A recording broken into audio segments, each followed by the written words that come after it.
Hello friends. तो last class में हम लोगों ने क्वेश्चन किया था फ्रिक्शन के ऊपर। एक और क्वेश्चन इसमें करेंगे हम लोग। देखिए क्वेश्चन बोल रहा है a plank of mass capital M is placed on a rough horizontal surface. ये जो सरफेस है दैट इज रफ, मतलब फ्रिक्शन लग सकता है इस सरफेस के ऊपर।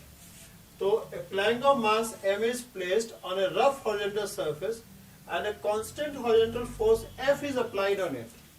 This is a constant horizontal force. F is applied on it. A man of mass small m runs on the plank. Find the acceleration of the man so that plank does not move on the surface. Coefficient of static friction between plank and the surface is mu. ठीक है? Coefficient of static friction between plank and the surface is mu. Alright. Assume that man does not slip on the plank. Assume that man does not slip on the plank. The last line important है. Assume that man does not slip on the plank. देखिए, इस question को करने से पहले थोड़ा सा हम लोग रनिंग का मैकेनिक्स समझते हैं। ठीक है, क्वेश्चन तो एक माध्यम है फिजिक्स समझने का। ठीक है, तो इस क्वेश्चन के through we will try to understand the mechanics of running. ठीक है, तभी आपको ये अजम्पशन जो क्यों लिया है ये समझ में आएगा, सवाल भी समझ में आएगा। तो before we talk about running, walking is very common. ठीक है, तो वॉकिंग पहले समझते कैसे आदमी वॉक करता है। How do you walk? Walking का क्या मैकेनिक्स है? वॉकिंग का जो मैकेनिक्स है वही मैकेनिक्स रनिंग में हो जाएगा। रनिंग क्या है? तेजी से वॉकिंग करना रनिंग हो गया एक तरह से। ठीक है, mechanics wise. So walking, how does a person walk? आप कैसे, what is the mechanics of walking on a surface? Surface पे कैसे वॉक करते हैं? आप क्या करते हैं? पैर के अगले हिस्से से जमीन को पीछे पुश करते हैं। पैर के अगले हिस्से से जो फ्लोर है जिसपे वॉक कर रहे हैं उसका पीछे पुश करोगे। ठीक है, जैसे ही आप पीछे पुश करोगे फ्लोर आपको आगे पुश करेगा। फ्लोर आपको आगे पुश करेगा with the same force, with the same force, and that makes you walk. ठीक है, दैट मेक्स यू वॉक। अब एक चीज समझिए कि किसी सरफेस पे कितना तेजी से वॉक करेंगे वो किस चीज पे डिपेंड करेगा। कितना तेजी से वॉक करेंगे वो किस चीज पे डिपेंड करेगा, मतलब कितना ज्यादा आप फोर्स लगा सकते हैं किसी सरफेस पे, कितना अधिक आप फोर्स लगा सकते हैं, वो किन फैक्टर्स पे डिपेंड करेगा। जैसे आप जैसे ही पैर का अगला हिस्से से जमीन को पुश करते हैं, you don't slip. What prevents you from slipping? आपको स्लिप करने से कौन प्रिवेंट कर रहा है? फ्रिक्शन। फ्रिक्शन ही प्रिवेंट कर रहा है ना। अगर फ्रिक्शन लेस होगा तो जैसे ही आप पीछे पुश करेंगे आपका पैर स्लिप कर जाएगा। तो आप मैक्सिमम फोर्स कितना लगा सकते हो? मैक्सिमम फोर्स सरफेस पे कितना लगा सकते हो? That will be determined by the static friction. कि स्टैटिक फ्रिक्शन कितना, उसका लिमिटिंग वैल्यू क्या है। आप स्टैटिक फ्रिक्शन के लिमिटिंग वैल्यू से ज्यादा फोर्स सरफेस पर नहीं लगा सकते। आप स्टैटिक फ्रिक्शन का जो लिमिटिंग वैल्यू है उससे अधिक फोर्स से आप सरफेस को पीछे पुश नहीं कर सकते हो, बिकॉज उससे अधिक फोर्स से पुश करोगे तो आपका पैर स्लिप कर जाएगा। देखिए जैसे वेट सरफेस होता है, तो वेट सरफेस पे आदमी को वॉकिंग में क्यों दिक्कत आता है, तेजी से क्यों नहीं आप वॉक कर पाते हैं? क्योंकि जब वेट सरफेस होता है तो जो कोएफिशिएंट ऑफ स्टैटिक फ्रिक्शन है वो फॉल कर जाता है। वेट सरफेस पे आपका coefficient of static friction fall कर जाएगा, और इस तरह से जो स्टैटिक फ्रिक्शन का लिमिटिंग वैल्यू है वो भी फॉल कर जाएगा। स्टैटिक फ्रिक्शन का लिमिटिंग वैल्यू भी फॉल कर जाएगा, और उस केस में आप जो मैक्सिमम फोर्स सरफेस पे लगा सकते हैं वो भी लिमिट हो जाएगा। क्योंकि जो मैक्सिमम फोर्स आप सरफेस पे लगा सकते हो that is equal to the limiting value of static friction. So if limiting value of static friction is less, so you cannot apply the maximum force which you can apply also falls. फिर से समझिए चीजों को। आप walk करने के लिए surface को पीछे की तरफ पुश करते हैं। वॉक करने के लिए सरफेस को पीछे की तरफ पुश करते हैं। अब मैं बोल रहा हूं कि तेजी से वॉक करेंगे तो ज्यादा फोर्स से पुश करेंगे तो ज्यादा फोर्स सरफेस भी आपके ऊपर लगाएगा। अब क्वेश्चन ये है कि आप मैक्सिमम कितना फोर्स से सरफेस को पुश कर सकते हो so that your feet does not slip, so that your feet does not slip. What maximum force you can apply? What is the maximum force which you can apply so that your feet does not slip? Feet slip नहीं करेगा तभी surface आपके ऊपर force लगाएगा. So that is given by the limiting value of static friction. Limiting value of static friction तय करता है कि आप surface को कितना force से कितना maximum force से push कर सकते हैं। समझ में आ रहा है आपको? क्योंकि अगर limiting value of static friction high होगा तो आप ज्यादा से ज्यादा फोर्स से आप सरफेस को पुश कर सकते हो। तो उसी में मैं एक एग्जांपल ले रहा हूं, सपोज को वेट सरफेस है, वेट सरफेस है, तो वेट सरफेस में क्या होता है, coefficient of static friction reduce कर जाता है। जैसे ही coefficient of static friction reduce कर जाएगा, limiting value of static friction between your feet and the surface also falls and hence the maximum force which you can apply on the surface also falls, क्योंकि वो आपका limiting value static friction से अधिक नहीं हो सकता, अधिक होगा तो आपका पैर स्लिप कर जाएगा। तो इसलिए वेट सरफेस में देखिए आदमी धीरे धीरे वॉक करता है so that he doesn't slip, ठीक है, so that he doesn't slip, because the moment you apply force more than the limiting value static friction your feet is going to slip. बस केले के छिलके पे आदमी पैर रखता है तो क्यों गिर जाता है? आदमी जब वॉक करता है तो उसके दिमाग में रहता है limiting value static friction, usual value जो है limiting value static friction which is very high, but the moment you put your feet on the केला का छिलका, जैसे ही आप वहां पुट करते हैं आपका limiting value of static friction suddenly fall कर जाता है and you keep on applying the same force as you were applying before, तो उस केस में आपका पैर स्लिप कर जाता है। बात समझ आए? आप एक यूजुअल फोर्स से को लगा के और वॉक कर रहे हैं, जैसे ही आप केले के छिलके पे पैर रखेंगे वहां पे limiting value of static friction कम है क्योंकि म्यूएस कम है, ठीक है, तो आप पहले जितना फोर्स लगाए थे वही फोर्स लगाते आएंगे, लेकिन आपका limiting value static friction fall कर गया है और जो फोर्स आप लगा रहे हैं केले के छिलके पे वो जो है लिमिटिंग वैल्यू स्टैटिक फ्रिक्शन से अधिक हो जाएगा, आपका पैर तुरंत स्लिप कर जाएगा। बात समझ आ रहा है? अगर मान लो बिल्कुल ऑयली सरफेस है, आप वॉक ही नहीं कर पाएंगे because limiting value static friction is too less, हल्का से भी फोर्स लगाएंगे आप स्लिप कर जाएंगे। You can not walk on oily sir, oil गिरा दिया और कहेंगे वॉक करो, नहीं कर पाएंगे, आप नहीं कर पाएंगे। तो देखिए ये वॉकिंग का मैकेनिक्स है। आप तेजी से वॉक करें, जल्दी जल्दी फोर्स लगाएं, जल्दी जल्दी फोर्स लगाएंगे तो आपका वॉकिंग जो है रनिंग में कन्वर्ट कर जाएगा, ठीक है। आप देखेंगे यूजुअल, आप एक और एग्जांपल देते हैं, देखिए मैकेनिक्स में जितना एग्जांपल रियल लाइफ एग्जांपल आएगा उतना बढ़िया रहेगा, ठीक है। जैसे कभी देखेंगे कि कुछ लोग रनिंग करता है, रोज एथलीट है, प्रैक्टिस कर रहा है, मान लो कोई आर्मी में भर्ती होना चाहता है, कौन करम क्या बोलते हैं, अग्निवीर, अग्निवीर बनना चाहता है, ठीक है। तो उस केस में देखिए आपका वो एथलीट मतलब प्रैक्टिस करता है रनिंग का प्रैक्टिस करेंगे तो कई बार देखिए बारिश का सीजन होता है, बारिश का सीजन होता है, तो उस केस में आपका जो है सरफेस गीला हो जाता है, तो जो रनिंग करने वाला बंदा है वो उसको वो एक अलग टाइप का शूज निकालेगा। देखिए बारिश का सीजन हो गया, ग्रास जो है वेट हो गया है, तो क्या हो जाएगा, limiting value of static friction fall कर जाएगा, limiting value of static friction fall कर जाएगा। और जैसे ही limiting value of static friction fall करेगा आप बहुत अधिक फोर्स लगा नहीं सकते, तो रनिंग में प्रॉब्लम आएगा, स्लिप करने का चांस रहेगा। तो उस केस में लोग क्या करते हैं, एक जूता आता है वो कील लगा हुआ रहता है, उसमें स्पाइक रहता है, स्पाइक शूज बोलता है उसको लोग, उसमें कील लगा होता है, तो वो जूता स्पेशल टाइप का लोग निकालता है रेनी सीजन में रनिंग करने के लिए। तो वो स्पाइक का क्या रोल है, देखिए स्पाइक क्या करेगा, limiting value of static friction fall कर गया है, so the maximum force which you can apply on the surface will also be less, तो आप तेजी से दौड़ नहीं सकते हैं।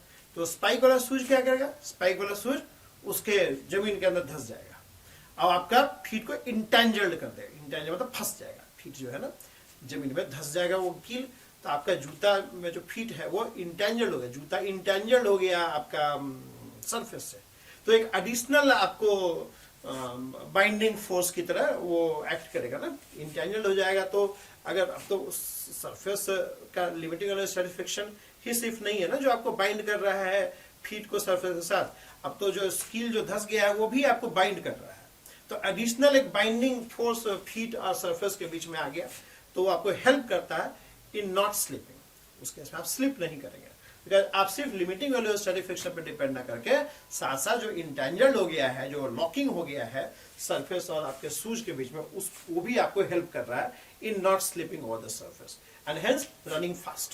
ठीक है, I think you might be understanding this things. ठीक है, तो वॉकिंग, तो अब यहां पे देखिए बोल रहा है assume that man does not slip on the plank. कहने का मतलब ये है कि फीट और ये जो प्लैंक है उसके बीच में जो कोएफिशिएंट ऑफ स्टैटिक फ्रिक्शन बहुत हाई है, राइट, बहुत हाई है। So you don't have to worry about the maximum force which man can apply. Man can apply any amount of force. ठीक है, मतलब वो स्लिप नहीं करेगा। स्लिप नहीं करेगा मतलब the coefficient of static friction between feet and a plank is too high, is so high that even if you apply a large amount of force, then also you don't slip. So you don't worry about that. मतलब यहाँ पे जो coefficient of static friction feet और plank के बीच में is good, very very high, very very high. So you need not keep in mind that case कि कितना maximum force आदमी लगाएगा plank पे so that he doesn't slip. You don't have to worry about that. ठीक है, तो ये उसका मीनिंग है। अच्छा ठीक है, अब रनिंग कर रहा है, रनिंग करेगा तो रनिंग कैसे करेगा? ये प्लैंक को पीछे पुश करेगा, प्लैंक उसको आगे पुश करेगा। जितना फोर्स है प्लैंक पीछे पुश करेगा, प्लैंक को आदमी पीछे पुश करेगा, उतना ही फोर्स है प्लैंक उसको आगे पुश करेगा। तो फ्री बॉडी डायग्राम ड्रा कर लीजिए।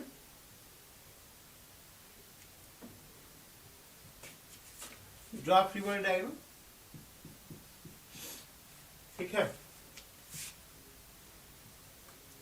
क्या क्या इंटरेक्शन है? म्यू यहाँ पे कोएफिशिएंट ऑफ स्टैटिक फ्रिक्शन है, मिटाते हैं जी। ठीक है, एक तो mg फोर्स है जो अर्थ लगा रहा है इस पे, नॉर्मल रिएक्शन होगा। ये नॉर्मल रिएक्शन प्लैंक लगा रहा है आपको, तो प्लैंक भी इस पे n फोर्स लगाएगा।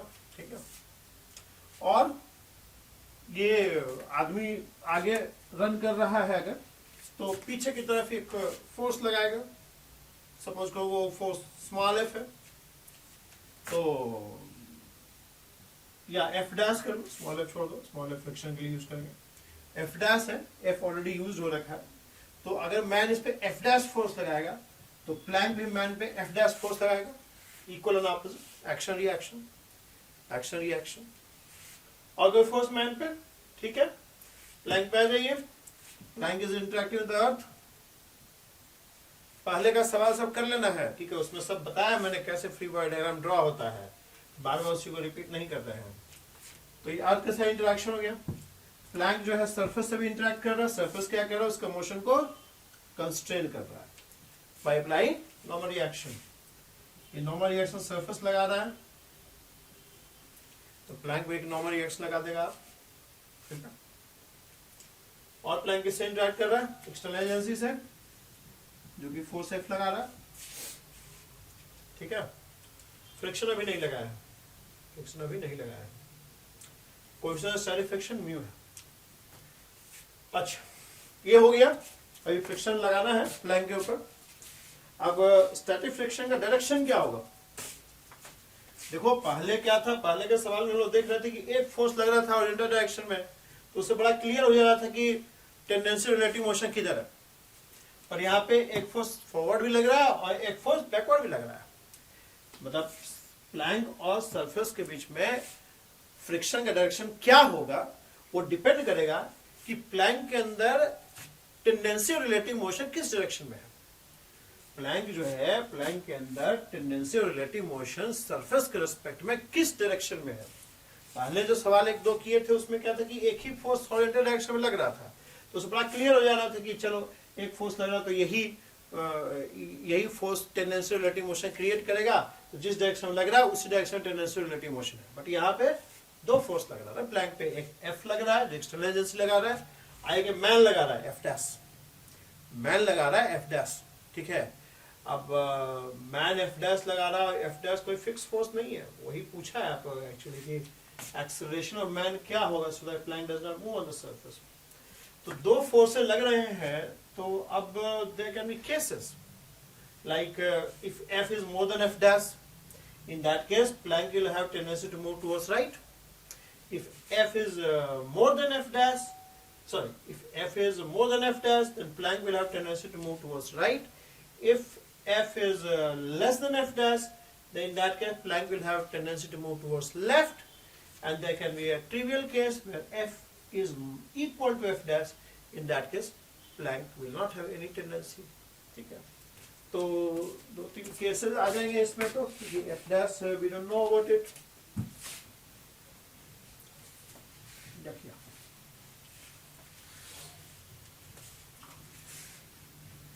एक केस तो आ जाएगा trivial case.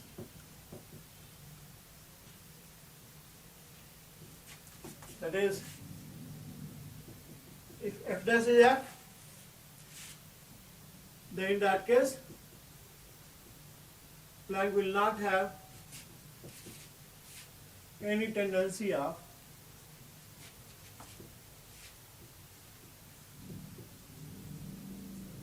relative motion, and in that case acceleration would be f by m. ठीक है, let's talk about case 1. If f dash is less than f, if f dash is less than f, Planck will have tendency to move towards right. ठीक है, if f dash is less than f, Planck will have tendency to move towards right, and hence the friction will act in left direction. तो पहला case है if f dash is less than f. अगर f dash का value f से कम होगा, ठीक है, तो उस केस में there will be net force towards right. There will be net force towards right, and that will generate a tendency in the Planck to move towards right with respect to surface. Planck will have tendency to move towards right with respect to surface. Planck will have tendency of relative motion towards right with respect to surface. And in that case, if there is friction, it will act in left direction. ठीक है, left direction में act करेगा, so that the tendency of relative motion is opposed. So that the tendency of relative motion is opposed. ठीक है, अब self adjusting nature का force है ये अपना वैल्यू को कहां पे जाके एडजस्ट करेगा? ये अपना वैल्यू ऐसे, ये अपना मैग्नीट्यूड, स्टैटिक फ्रिक्शन जो है अपना मैग्नीट्यूड ऐसे वैल्यू पे जाके एडजस्ट करेगा such that f dash plus f equals to capital F. नहीं, f dash क्या है? f dash is the force which man is applying on the Planck. f dash क्या है? ये वो फोर्स है जो मैन बैकवर्ड डायरेक्शन में प्लैंक के ऊपर लगा रहा है. ठीक है, अब f dash मैन कितना लगा रहा है, f dash का क्या वैल्यू होगा, वो डिटरमाइन करेगा कि स्मॉल f कितना होगा. ठीक है, अगर f dash का वैल्यू कम हुआ तो स्टैटिक फ्रिक्शन को हायर वैल्यू पे अपने आप को एडजस्ट करना पड़ेगा. f dash का वैल्यू अगर ज्यादा होता है तो स्टैटिक फ्रिक्शन को लेसर वैल्यू पे जाके अपने आप को एडजस्ट करना पड़ेगा, क्योंकि दोनों मिला के f के बराबर होना चाहिए, तभी वो रिलेटिव मोशन या टेंडेंसी अपोज होगा. तो f dash का वैल्यू क्या होगा, that is going to decide कि स्मॉल f जो है किस वैल्यू पे जाके एडजस्ट होगा. लेकिन एक चीज और ध्यान में रखना है आपको कि स्मॉल f का एडजस्टिंग का एक लिमिटेशन भी है, वो 0 से μn तक ही अपने आप को वेरी कर सकता है. तो कहीं ऐसा ना हो कि f dash का वैल्यू बहुत छोटा है और f को ऐसे वैल्यू पे जाके एडजस्ट करना पड़े जो μn से अधिक है, उस केस में नहीं एडजस्ट करेगा. उस केस में स्मॉल f उस वैल्यू तक अपने आप को एडजस्ट ही नहीं कर पाएगा, क्योंकि इसका एडजस्टिंग का एक रेंज है 0 से μn तक. ठीक है, तो देखिए friction required to oppose to prevent any relative motion,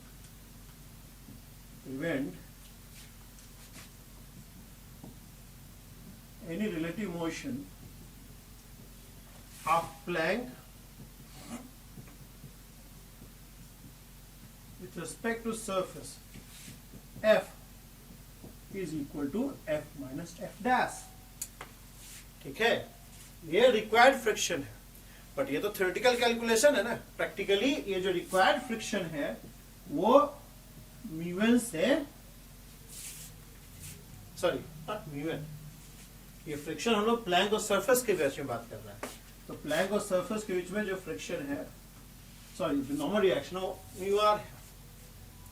ठीक है, समझ में आ रहा है पेजेस? तो कहने का मतलब ये है कि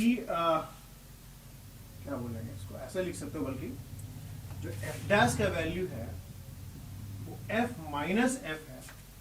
तो जो एफ का मैक्सिमा होगा, जो एफ का मैक्सिमा होगा, स्मॉल एफ का मैक्सिमा होगा, वो एफ डैश का मिनिमा डिसाइड कर देगा. मतलब एफ डैश अगर हाई हो तब तो ठीक है, तब तो फ्रिक्शन को कम वैल्यू पे जाके एडजस्ट करना पड़ेगा, वो तो कोई इशू ही नहीं है. मतलब जो लिमिटेशन है वो तो हायर वैल्यू पे है ना, मिनिमम तो 0 तक जा सकता है. ठीक है, लेकिन एफ डैश अगर कम हुआ तब इशू है. एफ डैश अगर कम होगा उस केस में स्मॉल एफ को हायर वैल्यू पे जाके एडजस्ट करना पड़ेगा, उसका लिमिटेशन है. ठीक है, तो एफ डैश जो स्मॉल एफ है वो उसका जो हाईएस्ट वैल्यू है, लिमिटिंग वैल्यू है, वो डिसाइड कर देगा कि एफ डैश कितना कम हो सकता है. बस में ना, स्मॉल एफ का जो लिमिटिंग वैल्यू है, फ्रिक्शन का लिमिटिंग वैल्यू है, वो डिसाइड कर देगा कि एफ डैश कितना कम हो सकता है. So F dash min is equal to this. F max कितना है, that is equal to mu R. समझ में आ रहा चाहिए आपको? आर का वैल्यू निकल जाएगा, वर्टिकली सब इक्विलिब्रियम में है. So N minus M G is 0 and here r minus mg minus n is 0. ये क्या आ जाएगा, r equals to, so this is going to be f minus, ठीक है, and f dash min is going to give you a min.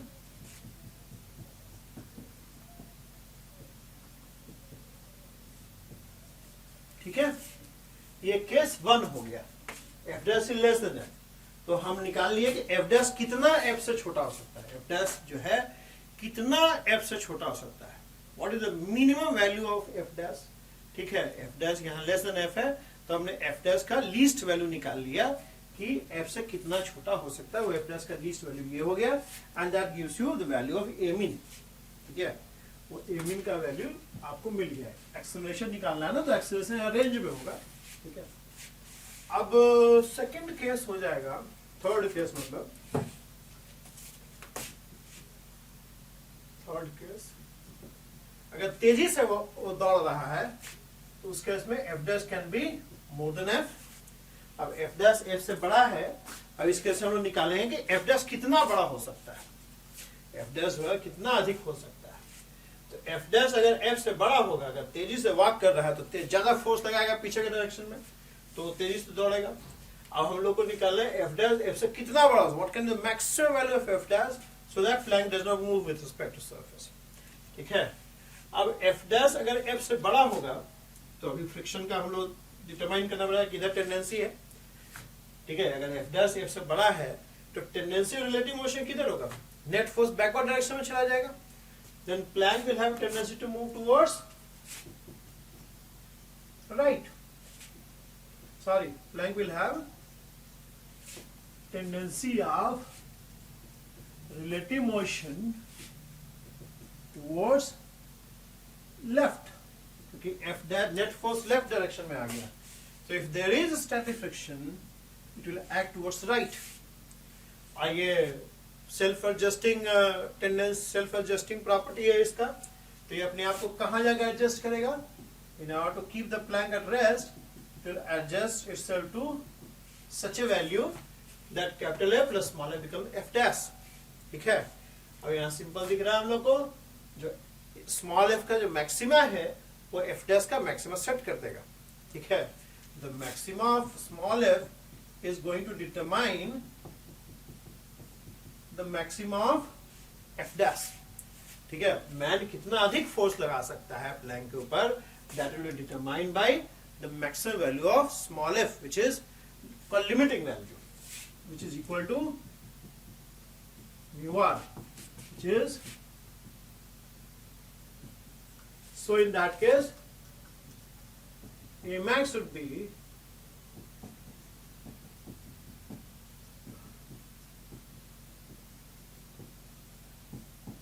ठीक है। So I can say finally that acceleration of the man will vary from F by m upon m to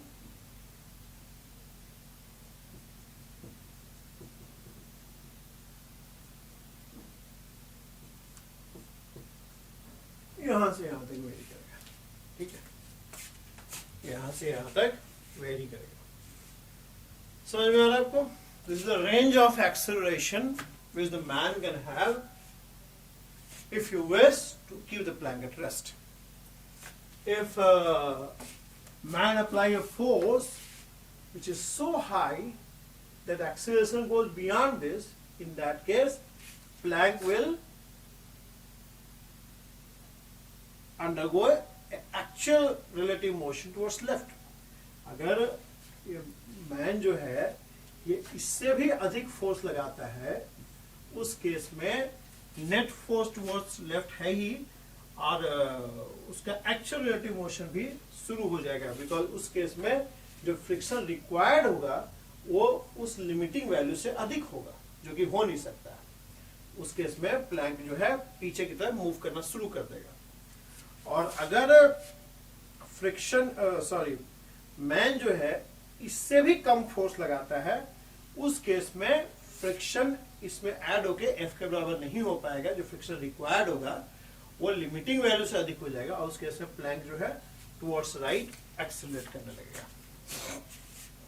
समझ में आ रहा है आपको?